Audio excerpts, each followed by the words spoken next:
네, 우리 서로 인사 나눕니다. 주 안에서 사랑합니다. 반갑습니다.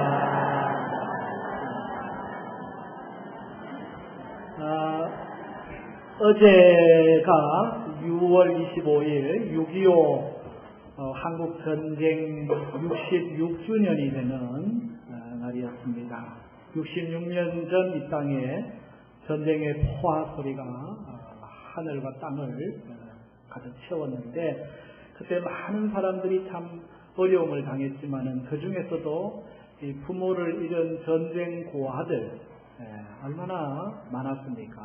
서울 시내 한복판에 이 부모를 잃은 전쟁 고아들, 이들을 데려다 보살핀 사람이 있었습니다. 바로 전쟁 고아의 아버지라고 불리우는 미군 공군 군목이었던 러셀 블레이즈벨이라고 하는 중령입니다. 이 러셀 블레이즈벨 중령 이 목사님이 늘 함께하고, 또 제주에서 보육원을 함께했던 딘 헤스 미군 중령입니다.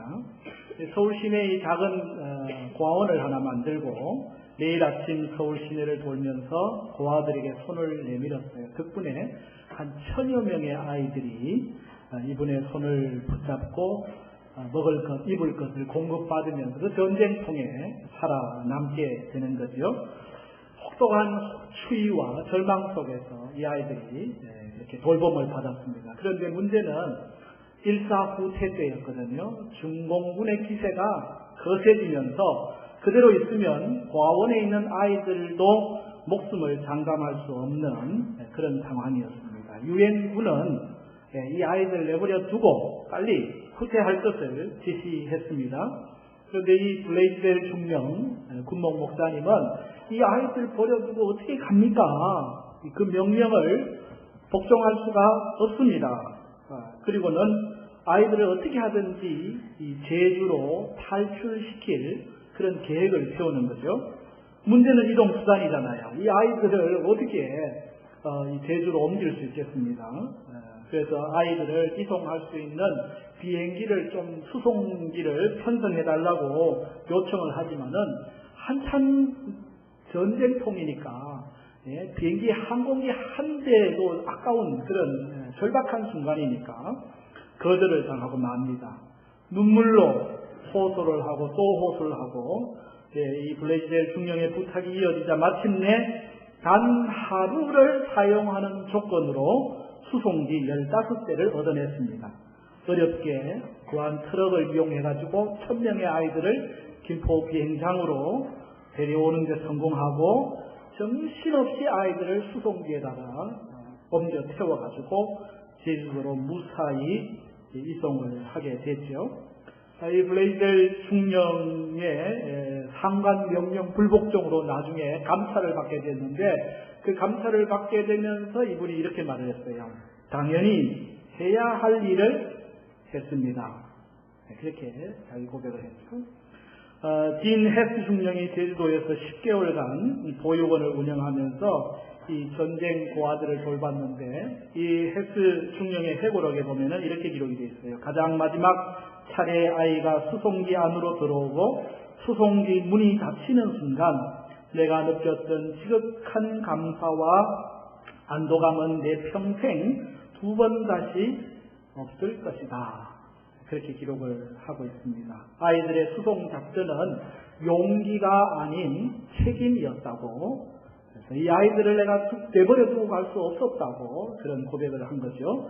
이 공군 군목 블레이즈벨 중령은 2007년에, 그리고 헤스 중령은 2015년 작년에 세상을 떠났습니다. 그분들의 사랑은 영원히 기억될 것이고, 그때 살아남았던 그 고아들 중에 여전히 지금도 살아있어서 이 헤스 중령의 아들들과 만나는 장면도 우리가 볼 수 있었습니다. 사랑보다 참 위대한 것이 있을까? 사랑은 참 위대하다 생각을 합니다. 특별히 조건 없는 사랑, 아낌이 없는 사랑, 그 사랑은 아름답습니다. 왜? 하나님의 사랑을 닮았거든요. 하나님의 사랑은 조건 없잖아요. 이 고아들을 돌보지 않는다고 해가지고 나한테 뭐 잘못된 건 없어요. 돌본다고 해서 그게 또 나한테 큰 유익이 되는 것도 아니에요. 그럼에도 불구하고 이 생명들을 그냥 내버려둘 수 없어서 긍휼의 마음을 가지고 돌보고 사랑하고 보살피고, 그 사랑이야말로 하나님의 사랑을 닮았습니다. 이번에 발간된 우리 기쁨의 샘 21호, 거기 내용을 보면 우리 여러 성도님들의 시도 있고, 또 수필도 있고, 간증도 있고, 우리 피택자들의 또 독후감도 있고, 여러 글들이 많이 있어요.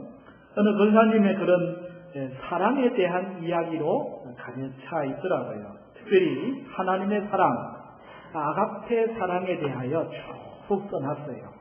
이 아가페 사랑이 뭐냐? 그 아가페 사랑을 기독교 낱말 사전에서 또 찾아가지고 옮겨놨는데, 아가페 사랑이란 사랑, 친절, 존경, 그리고 그리스도를 통해 나타난 인간에 대한 하나님의 사랑과 이에 대한 반응으로 그 사랑을 본받아 행하는 인간의 훈훈한 사랑을 나타낸다. 그렇게 아가페 사랑을 사전에서 이렇게 옮겨놓고 설명을 했어요. 그러면서 우리가 가슴이 동하고 또 감정이 동하고 뜨거워져서 사랑할 수도 있지만은 가슴이 차가워도 할 수 있는 사랑, 그것이 바로 아가페 사랑이라는 거예요. 싫든 좋든 감정에 관계없이 내가 좋아서 할 때는 언제나 할 수 있죠. 그러나 싫고 힘들고 할 수 없는 상황임에도 불구하고 하는 사랑이 있다면 그 사랑은 이게 아가페 사랑이에요. 하나님의 사랑을 닮은 사랑이라는 거예요. 또 하나 눈에 띄는 단어가 하나 있었어요. 그게 카도스 사랑이라는 거예요. 저는 제가 이 카도스 사랑을 몰랐거든요. 이게 카도스 사랑이 뭐지? 이게 오탄가? 하고 다시 카도스 사랑이 뭔가 하고 봤더니 요한복음 12장 15절에 있는 내가 너희를 사랑한 것 같이 너희도 사랑하라.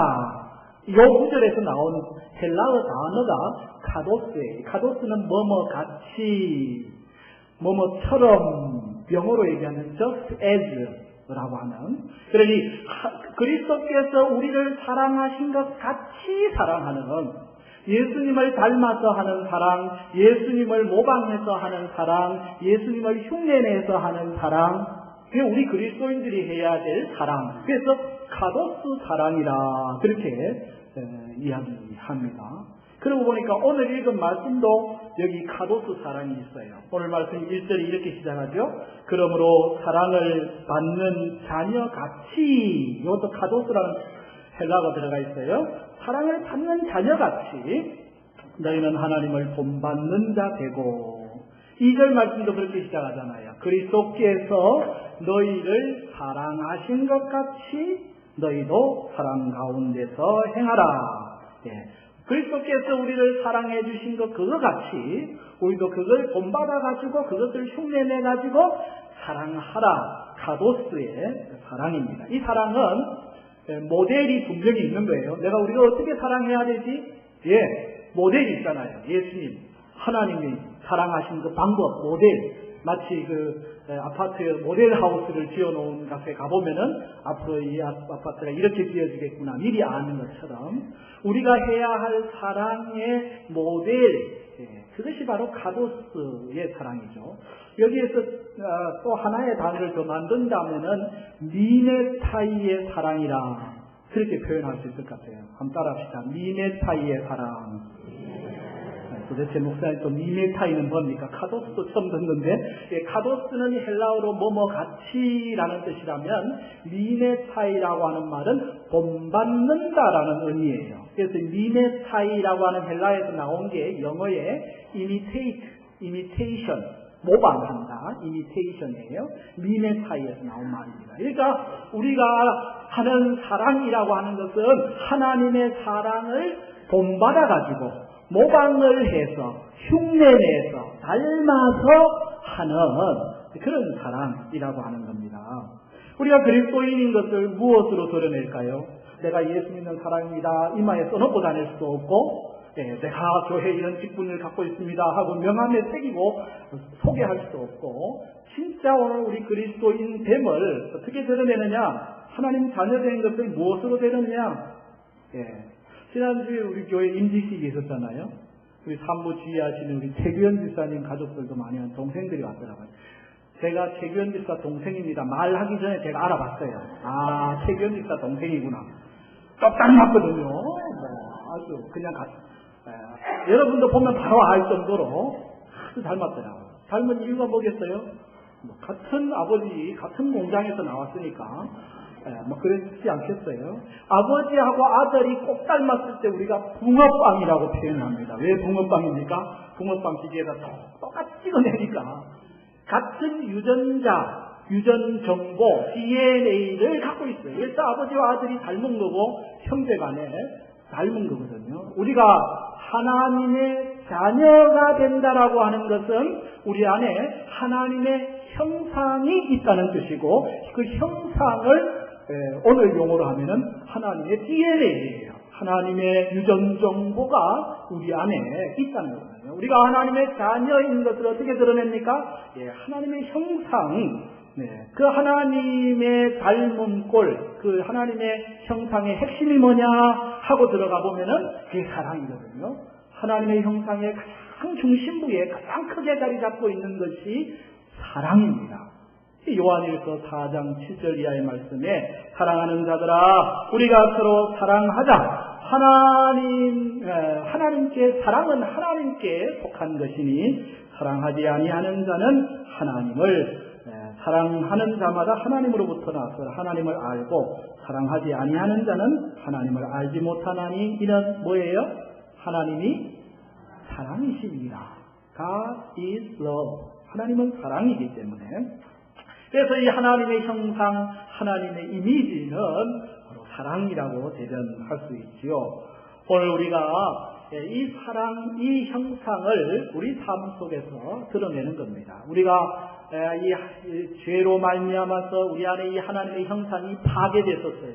그런데 예수님께서 십자가 위에 죽으심으로 우리에게 구원을 주시고 영생을 주시고 하나님의 형상을 회복하셨거든요. 다시 우리 안에 이 하나님의 사랑을 담도록 담아 주셨다고 하는 사실입니다. 그리고 우리가 이 하나님의 사랑을 어떻게 할 수 있을까요? 흉내내는 겁니다. 하나님의 사랑을 흉내내고 하나님의 사랑을 모방하고 하나님의 사랑을 따라하다 보면은 자기도 모르게 그렇게 사랑하게 돼 있어요. 그리고 우리 갓난 태어난 아이들 여러분 3개월쯤 되면은 엄마 아빠 이렇게 입모양을 따라합니다. 엄마가 입을 이렇게 내밀면 자기도 혀를 이렇게 내밀어 가지고 뭔가 실룩실룩 끓으면서 따라 해보려고 그런다니까요. 한 6개월쯤 되면은 도리도리 짝짝꿍 이러면 이제 도리도리 짝짝꿍을 해요. 그러면서 엄마 흉내 내요. 아빠 흉내 내고요. 엄마 이러면서 흉내 내면서 배우는 거예요. 2살이 지나가면은 이제 보았던 것을 머릿속에 기억을 해놨다가 흉내를 내요. 텔레비전에서 보았든지 엄마 아빠가 하는 행동을 봤든지 어느 날 아이가 뒷짐을 뚝 쥐고 거실을 걸어요. 아빠가 하는 걸 보고 자기도 뒷짐 쥐고 걷는 이게 이제 모방이에요. 따라하는 거죠. 그러다가 자기 삶의 하나의 패턴이 되는 것입니다. 오늘 우리가 하나님의 자녀로서 모방, 따라해야 될 게 있다면 하나님의 사랑. 하나님이 우리에게 사랑을 보여주셨으니 나도 하나님의 사랑을 따라하며 살겠습니다. 하나님의 사랑, 하나님의 사랑은 쉽지는 않아요. 어려워요. 왜? 하나님의 사랑은 어떤 사랑이기 때문에? 자기를 희생하는 사랑이기 때문에. 자기 희생하는 게 어렵잖아요. 하나님이 우리에게 보여주신 사랑, 독생자를 아낌없이 우리를 위해 내어주시는 사랑이고 예수님이 우리에게 보여주신 사랑도 자신을 버리는 희생의 사랑이거든요. 오늘 8절 말씀이 2절인데요. 2절을 다 함께 읽겠습니다. 시작. 그리스도께서 너희를 사랑하신 것 같이 너희도 사랑 가운데서 행하라.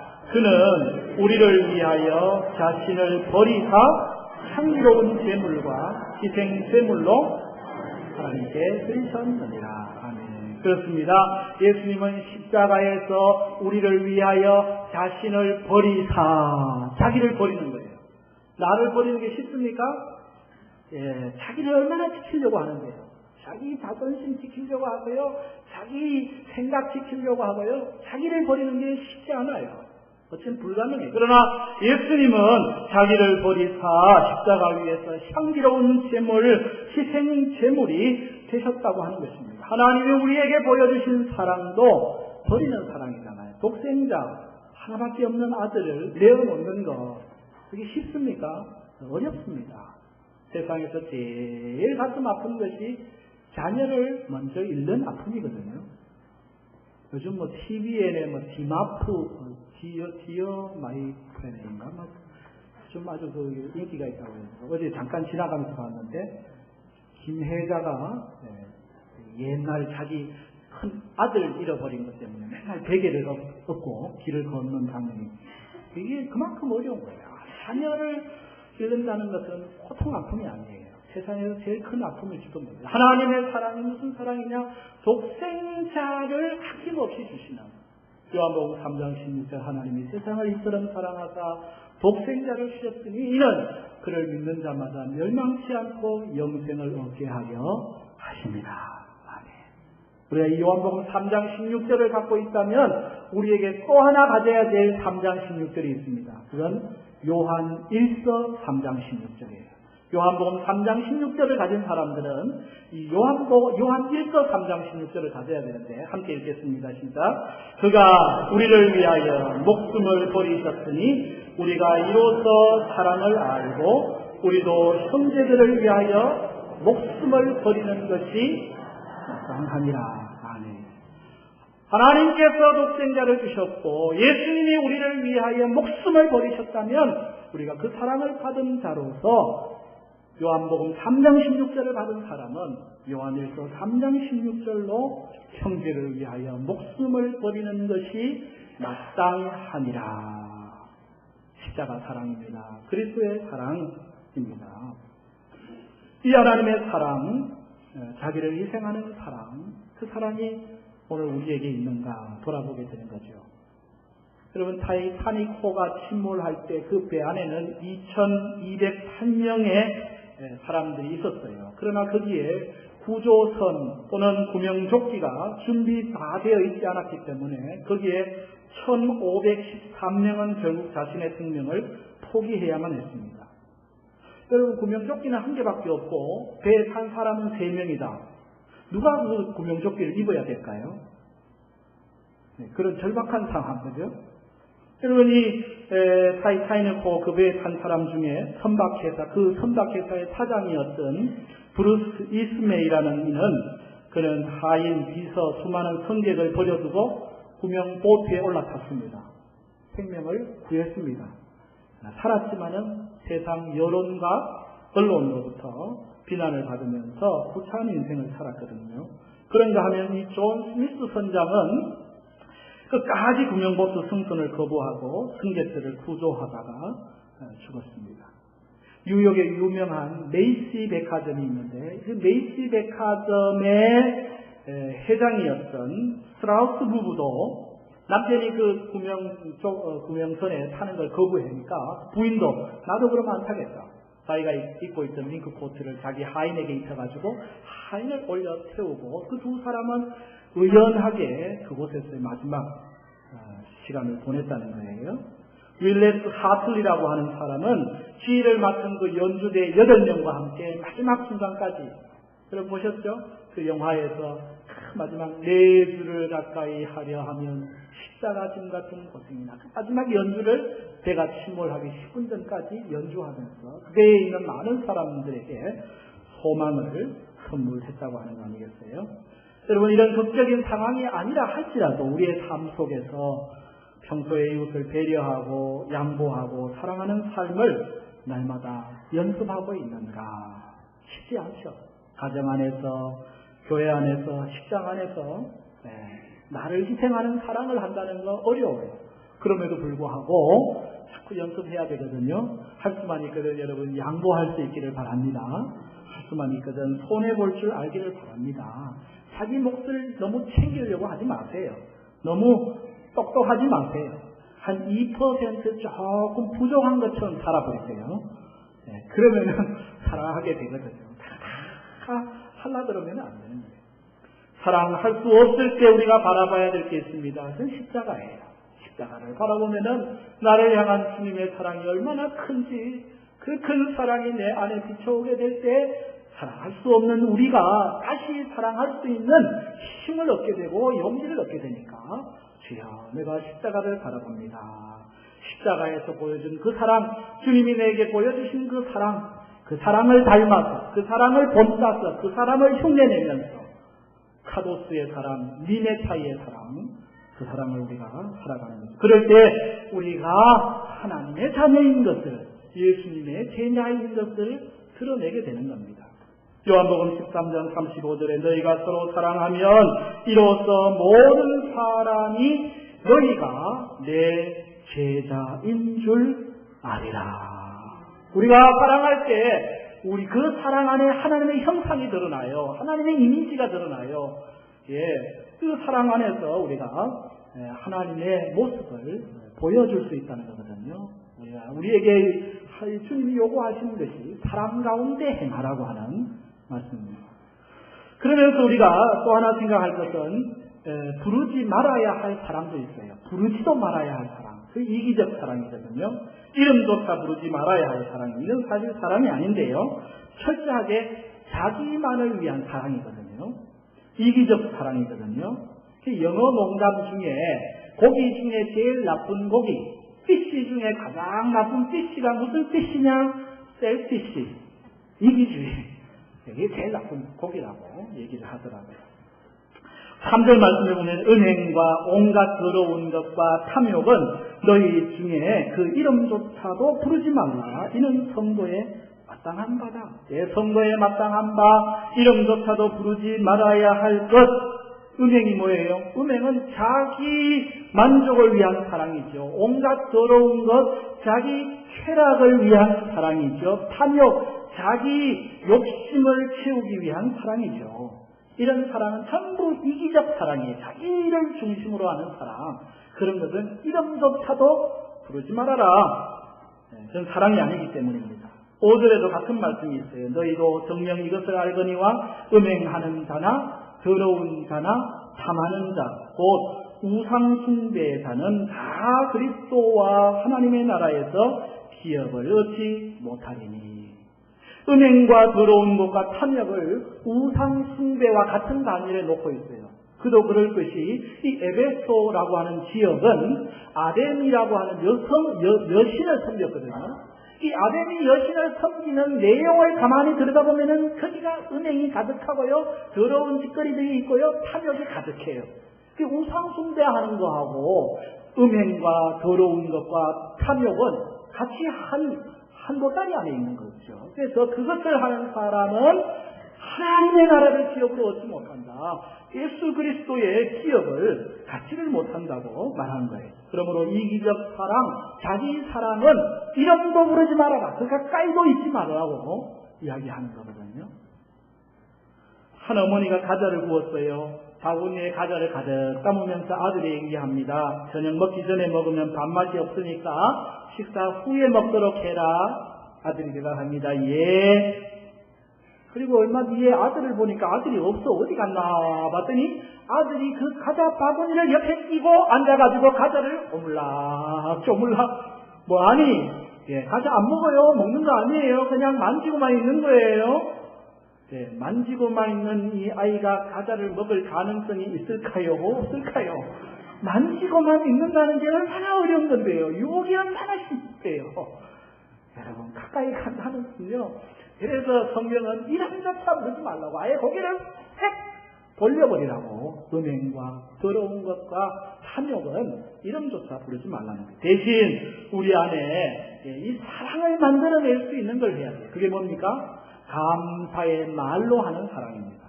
언어라고 하는 것은 하이데거가 얘기한 것처럼 존재의 집이거든요. 우리의 이 말이 우리 존재를 만들어요. 우리 자신을 만들어요. 말로 사랑을 만들기도 하고 말로 사랑을 파괴하기도 하거든요. 그리고 4절 말씀을 같이 한번 읽어보겠습니다. 시작. 누추함과 어리석은 말이나 희롱의 말이 마땅치 아니하니 오히려 감사하는 말을 하라. 6절에도 누구든지 헛된 말로 너희를 속이지 못하게 하라. 이로 말미암아 하나님의 진노가 불순종의 아들들에게 임하나니. 누추한 말, 어리석은 말, 희롱의 말, 헛된 말, 이거 뭐 또 설명할 필요가 없잖아요. 이런 말들은 우리의 삶의 사랑을 파괴하는 말들입니다. 성도에 마땅치 않다 그렇게 돼 있어요. 성도에게 어울리지 않다 그렇게 돼 있어요. 여러분, 만약에 목사인 제가 맨날 아침에 일어나가지고 아유 미치겠네, 아유 죽겠네, 아유 돌겠네, 이거 되겠어? 안 되지. 야, 이거 진짜 행운이다, 행운. 이런 말을 한다 그러면 여러분 웃잖아요. 목사 입에서 그게 나올 말이 아니잖아요. 행운은 무슨 행운이에요? 행운이 어디 있어? 다 하나님의 은혜지. 이래 말 나와야 되는 거 아니겠어요? 안 됩니다. 그거 해가지고는 실패 봅니다. 아니, 실패라는 단어는, 그냥 실을 이렇게 감을 때나 쓰는 게 실패지. 뭐 성도 입에서 나올 말이 아니잖아요. 아이고, 안 됩니다. 불가능합니다. 그것은 우리가 할 수 없습니다. 포기해야 됩니다. 포기라는 말은 배추를 캘 때나 안 포기, 두 포기 되는 거지. 성도 입에서 뭐 이런 말을 해야 될 수는 없잖아요. 안 어울리는 말들이거든요. 우리의 삶에 어울리는 말이 있어요. 마땅한 말. 그것이 감사의 말이라는 거예요. 제가 제일 싫어하는 말이 뭐냐? 남의 말을 나쁘게 하는 거예요. 근데 독일의 문호 괴테도 그랬나 봐요. 이 괴테가 유명하니까 이 괴테의 집에 정치가들도 오고 문학가들도 오고 유명한 사람들이 모여가지고 파티를 여는 일들이 많았대요. 그래서 어느 날 파티를 열고 사람들이 전부 음식도 먹고 서로 막 대화도 주거니 받거니 하는데 이 괴테가 가만히 들어보니까 파티 중에 주고받는 말이 좋지를 않아요. 더러운 말도 있고 남 흉보는 소리도 있고 비꼬는 말도 있고, 이 괴테가 참다 못해가지고 한마디 말을 했습니다. 뭐라고 하느냐? 여러분, 음식을 여기 우리 집에 엎질러도 좋습니다. 우리 집을 여러분 다 더럽혀도 괜찮습니다. 그러나 제발 더러운 말만 하지 마세요. 우리 집 공기를 더럽히기 때문입니다. 더러운 말만 하지 말아주세요. 오늘 성경은 뭘 얘기합니까? 감사의 말을 하라. 이것이 사랑 가운데서 행하는 그리스도인의 삶이에요. 사랑하는 사람은 언제나 그 입에 감사가 있습니다. 우리가 예수님의 사랑을 본받아 카도스, 니메타이 사랑하잖아요. 근데 예수님의 언어 생활, 그 사랑의 언어 생활의 핵심 속에 뭐가 있느냐? 감사가 있더라는 거예요. 예수님의 언어에는 감사가 있어요. 마태복음 11장 25절에 그때 예수께서 대답하여 이르시되 천지의 주제이신 아버지여, 이것을 지혜롭고 슬기 있는 자들에게는 숨기시고 어린 아이들에게는 나타내심을 다 같이 감사하나이다. 예수님의 기도 속에 감사가 있어요. 친구 나사로가 죽어 무덤 가운데 있을 때 예수님께서 그 무덤 앞에서 뭐라고 말씀하십니까? 요한복음 11장 41절 예수께서 눈을 들어 우러러 보시고 이러시되 아버지여, 내 말을 들으신 것을 다 같이 감사하나이다. 예수님이 마지막 십자가의 죽음을 앞두고 제자들과 함께 마지막 만찬을, 떡을, 잔을 나눕니다. 그 자리에서 예수님이 뭘 말씀하셔요? 죽음을 앞두고 있는 자리에서 마태복음 26장 27절 또 잔을 가지사 감사 기도하시고 그들에게 주시며 이르시되 너희가 다 이것을 마시라. 예수님은 언제나 감사해요. 절박한 순간에도 감사해요. 기도에도 감사해요. 말 속에도 감사가 있어요. 그러므로 우리의 입술에서 기도하든지 말하든지 흘러나와야 할 말이 있다면 감사의 말입니다. 믿는 사람과 믿지 않는 사람의 현저한 차이가 어디에 있느냐? 바로 이 사랑 언어, 감사에 있는 거거든요. 감사합니다가 있는 사람은 그 안에 사랑이 있어요. 옆에 있는 분들한테 인사합시다. 감사합니다. 감사합니다. 네, 이게 우리의 사랑 언어거든요. 감사하는 동안에는 염려나 불평이 우리를 지배할 수가 없거든요. 가정이든지 직장이든지 교회든지 우리 사회이든지 항상 양면성이 있어요. 불평할 거리도 있고 감사할 거리도 있고 항상 불평할 거리가 있는 게 아니고요. 항상 감사할 거리가 있는 게 아니에요. 양면성이 항상 있어요. 그때 여러분 뭘 선택하시겠습니까? 감사를 선택하기를 바랍니다. 이게 우리 그리스도인들의 언어 생활, 그리스도를 본받아 사랑 가운데 행하는 삶이거든요. 우리가 받은 사랑이 너무 큽니다. 6.25 66주년을 보내면서 이 러셀 블레스벨 목사님이나 딘 헤스 중령 같은 그런 아낌없는 사랑, 그런 사랑들이 수없이 많이 이 땅에 있었기 때문에 오늘 우리에게 이 은혜가 왔고, 하나님의 사랑은 가히 말로 다 할 수 없죠.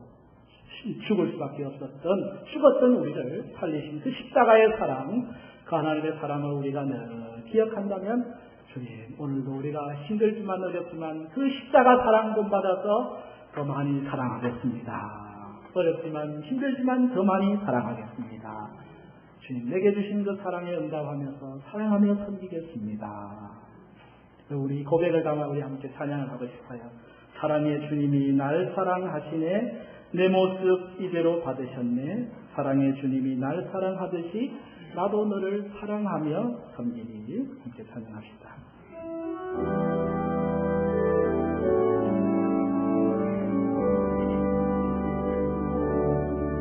사랑의 주님이 날 사랑하시네, 내 모습 이대로 받으셨네.